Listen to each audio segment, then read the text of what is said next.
নমস্কাৰ মোৰ ৰন্ধন প্ৰণালীলৈ আপোনালোক সকলোকে স্বাগতম জনালোঁ। আজি লৈ আহিছোঁ মই এটা মাছৰ কণী ৰেচিপি। মাছৰ কণীখিনিত অলপ নিমখ দি ধুনীয়াকৈ ফেটি ল'ব।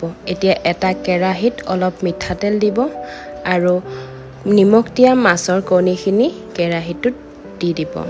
পিঠা আকাৰত ধুনীয়াকৈ মাছৰ কণীখিনি দি দিব আৰু ঢাকন মাৰি অলপ টাইম সময় থৈ দিব।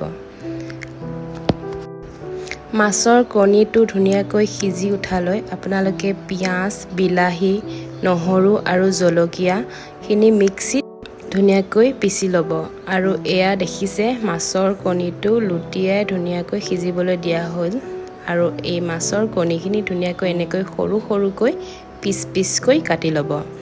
আৰু এতিয়া মাছৰ কণী ভজা তেলখিনিতে দুটা তেজপাত দি ল'ব আৰু অলপমান কালজিৰা দি ল'ব। এতিয়া এটা আলু 4 টুকুৰা ভাগ কৰি ইয়াতে ধুনীয়াকৈ অলপ ফ্ৰাই কৰি ল'ব, ৰংচীয়াকৈ ফ্ৰাই কৰি ল'ব।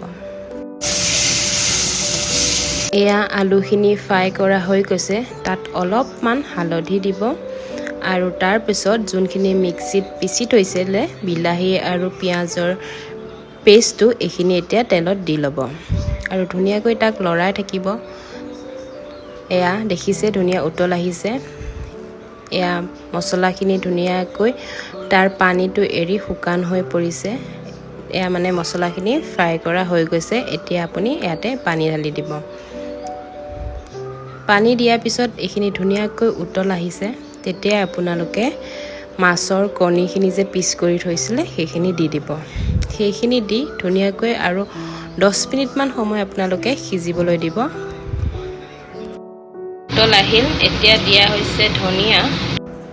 এয়া মাছৰ কণীৰ কাৰী ৰেডি হৈ গ'ল। আপোনালোকে কেতিয়াবা বনাই খাবচোন এনেকৈ। যদি ভাল লাগে তেনেহ'লে মোক কমেণ্ট কৰি জনাই দিব। আপোনালোকে ৰুটিৰ লগত, ভাতৰ লগত ধুনীয়াকৈ পৰিৱেশন কৰিব পাৰিব। ধন্যবাদ।